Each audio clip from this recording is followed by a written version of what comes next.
हरिओम नमस्कार। भादो कृष्ण पक्ष अष्टमी को भगवान श्री कृष्ण का जन्म हुआ।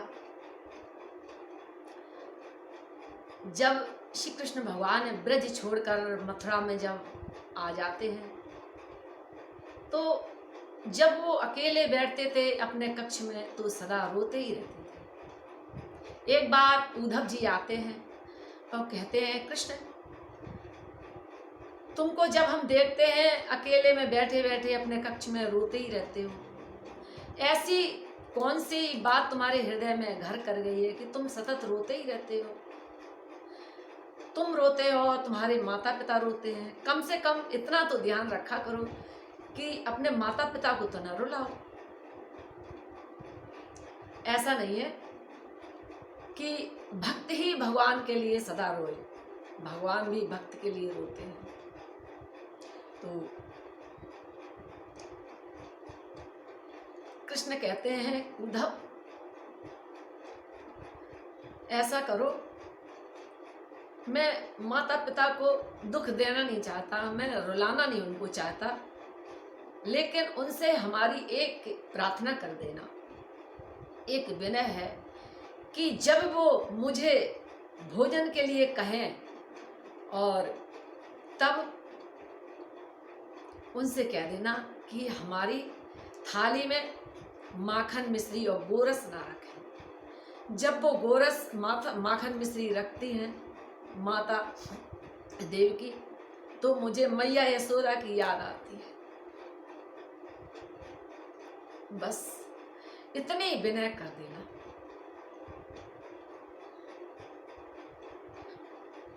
उद्धव कहते हैं, कृष्ण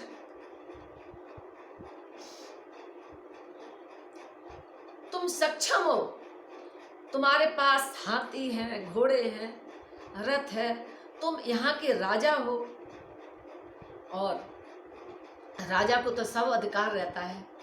तुम स्वयं क्यों नहीं चले जाते, अपने माता पिता की कुशल ले आओ और उनको धीरज बंधाने आप जा सकते हो।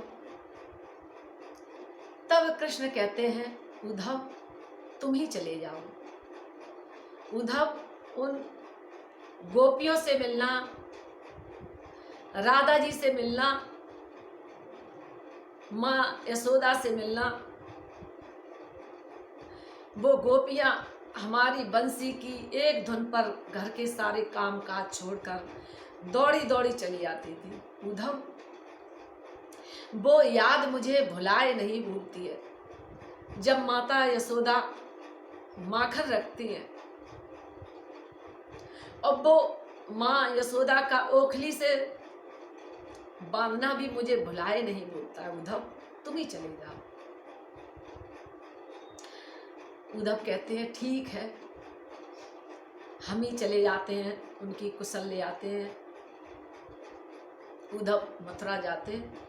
मथुरा छोड़कर जब ब्रज के लिए तैयार होते हैं तो आगे मार्ग में जब वृंदावन के निकट पहुंचते हैं तो वहां कुछ गोपियां एक कुएं से जल भरती हैं और जब उद्धव जी पहुंचते हैं उनसे पूछते हैं कि बहन मुझे नंद यशोदा के घर जाना है, वहां तक मुझे पहुंचा दो आप, मैं मथुरा से आया हूँ कृष्ण की संदेशा लेके। तब गोपियां कहती हैं, आप मथुरा से आए हो, अरे मेरा कन्हैया कैसा है, मेरा गोपाल कैसा है, वो कुशल तो है, वो तो ठीक तो है ना। हाँ वो कुशल है, वो ठीक है। अच्छा मुझे माँ यशोदा और नंद बाबा के महल तक पहुंचा दो। गोपियां बोलती हैं, उद्धव ये जो जल की धारा आप देख रहे हो इसके सीधे सीधे आप चले जाओ पकड़ के नंद, ये जब जहाँ खत्म होए समझ लेना नंद बाबा का यही घर है। उद्धव जी कहते हैं, वहां तक मुझे पहुंचा दो तो ज्यादा अच्छा रहेगा। गोपियां कहती हैं, उद्धव ये कोई साधारण धारा नहीं है, माँ यशोदा और नंद बाबा के अश्रुओं की धारा है। वो सतत कृष्ण की याद में रोते रहते हैं। उससे ये धारा नदी की धारा बन गई। आप इसके किनारे किनारे चले जाना, नंद बाबा के घर पहुंच जाओगे। उद्धव जी पहुंचते हैं, नंद बाबा को प्रणाम करते हैं। बाबा, मैं मथुरा से आया हूँ, उद्धव कृष्ण का कुशल लेकर के आपके पास आया हूँ। अच्छा उद्धव, तुम मथुरा से आए, मेरा कन्हैया, मेरा गोपाल कैसा है? वो कुशल तो है? हाँ बाबा, वो कुशल है। मुझे याद करता है? हाँ बाबा, वो तुम्हें बहुत याद करता है। वो तो तुम्हारी याद में सतत रोता ही रहता है। अच्छा, वो अगर मेरी याद में रोता और मुझे याद करता तो वो उद्धव, वो स्वयं आता, वो तुमको नहीं भेजता। तब तक माँ यशोदा आती हैं। उद्धव जी प्रणाम करते हैं। उद्धव, माँ यशोदा को मेरा प्रणाम, मैं मथुरा से आया हूँ कृष्ण का संदेश लेकर के। अच्छा, अब मथुरा से आए हो, मेरे कन्हैया, मेरे गोपाल, मेरा माधव कैसा है? बताओ तो सही, वो कैसा है? वो कुशल तो है? हाँ मैया, वो बहुत कुशल है। अच्छा, तो वो मेरी याद करता है? हाँ मैया, वो आपकी बहुत याद करता है। अच्छा उद्धव, वो अगर याद करता तो वो स्वयं क्यों नहीं आया, तुमको क्यों भेजा है? इसका मतलब है उसने मुझे भुला दिया है। उद्धव जी कहते हैं, मैया मुझे राधा जी से मिलना है। अच्छा, जाओ राधा जी से मिलो, लेकिन उद्धव मेरा एक छोटा सा संदेश कृष्ण तक, मेरे गोपाल तक, मेरे कन्हैया तक पहुंचा देना। एक छोटा सा संदेश। वो छोटा सा संदेश क्या है? मैया कहती है, उद्धव कृष्ण के घर में बहुत सारी दास दासियां होंगी, नौकर चाकर होंगे। वो तो वहां का राजा है ना, तो कहीं दास दासियों की, नौकर चाकरों की कोई जगह अगर खाली पड़ी हो तो उससे कहना कि मुझे वहां उस जगह पर रख ले। मैं नहीं चाहती हूँ कि मैं उनके माता पिता कहलाऊं। मैं तो उनके दरवाजे पर पड़ी रहूंगी और मैं सेवा करूंगी। उद्धव, उसको तो दूसरे नए माता पिता मिल गए, मेरा तो एक ही कन्हैया था, एक ही गोपाल था। बस इतनी विनती कर देना। उद्धव जाते हैं। कुछ गोपियां राधा जी की तरफ चली जा रही हैं। उद्धव जी कहते हैं, आप राधा जी को जानती हो? मैं राधा जी से मिलने के लिए आया हूं मथुरा से। अच्छा, आपने कभी राधा जी को देखा है? देखा तो नहीं है। तो आप कैसे पहचानोगे राधा जी को? तब उद्धव जी ने कहा, मुझे आप ही ले चलो, उनसे परिचय करवा दो मेरा। तब गोपियां कहती हैं कि देखो, ये आवश्यक नहीं है कि मैं तुम्हें वहां तक ले चलूं। आप जाओ और राधा जी से प्रणाम करना। राधा जी अष्ट सखियों के बीच में बैठी होंगी, बीच में राधा जी, अष्ट सखियां आसपास उन्हें घेरे हुए बैठी होंगी। सबकी आंखों में आंसू होंगे, अश्रुधारा सबके आंखों में बह रहे होंगे। राधा जी की आंखों में अश्रुधारा नहीं। समझ लेना यही राधा जी है। उद्धव जी पहुंचते हैं, राधा जी को प्रणाम करते हैं। मैं उद्धव मथुरा से आया हूं, मेरा प्रणाम राधा जी को। कृष्ण ने मुझे भेजा है आप सबका कुशल लेने के लिए। तब राधा जी कहती है, उद्धव कौन कृष्ण?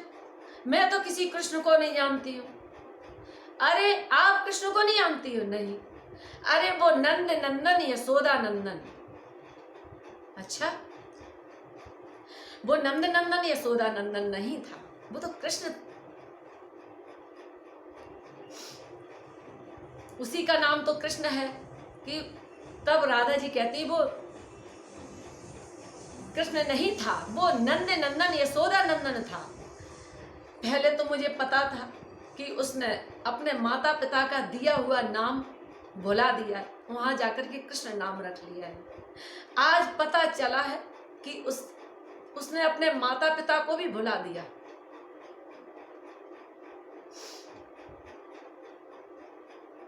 तब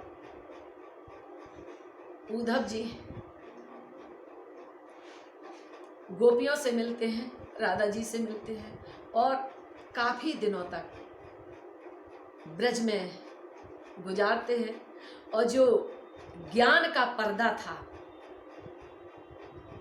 वो गोपियों ने उनका ज्ञान का पर्दा उतार दिया और उन्हें एक प्रेमी बना दिया। प्रेम में वो शक्ति होती है कि वो ज्ञानी को भी प्रेमी बना देता है। जब कृष्ण के पास उद्धव पहुंचते हैं तो उनके आंखों में जो अश्रुधारा है, ब्रज की रज लपेटे हुए कपड़े फटे हुए, इस तरह से उनके सामने वाणी से कोई शब्द नहीं निकलता है, केवल अश्रु के धाराओं से कृष्ण को संदेश सुनाया उनका। ऐसा नहीं है कि भगवान के लिए सिर्फ भक्त ही आंसू बहाता है, भगवान भी रोते हैं। जब राम वनवास चले जाते हैं उस समय की बात है कि माँ कौशल्या सतत रोती रहती। एक मुसाफिर जब अयोध्या से निकलता है तो माँ कहती है, भैया कहाँ जा रहे हो? कहा, बहन जहां मुझे मेरी मंजिल ले जाए मैं वहां जा रहा हूं। अच्छा, मेरा राम यदि रास्ते में मिले तो उससे जरूर कहना कि एक बार, सिर्फ एक बार अयोध्या वापस आ जाए।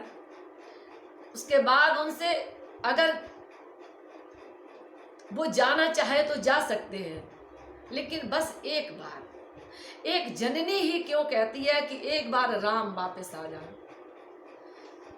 वो इसीलिए कहती है कि शायद किसी और की बात ना माने राम, एक जननी जिसने जन्म दिया है उसकी तो बात मानेंगे। तब कौशल्या कहती हैं कि इंसान को तो समझाया जा सकता है, इन पशु और पक्षियों को कौन समझाए। जब से राम गए तब से ये सतत रोते रहते हैं, आंखों में अश्रुधारा बहती रहती है उनकी। तृण नहीं खाते, जल नहीं पीते हैं, सतत आंसू बहाते रहते हैं, रोते ही रहते हैं, रोते ही रहते हैं। राम बस एक बार अयोध्या वापस आ गए।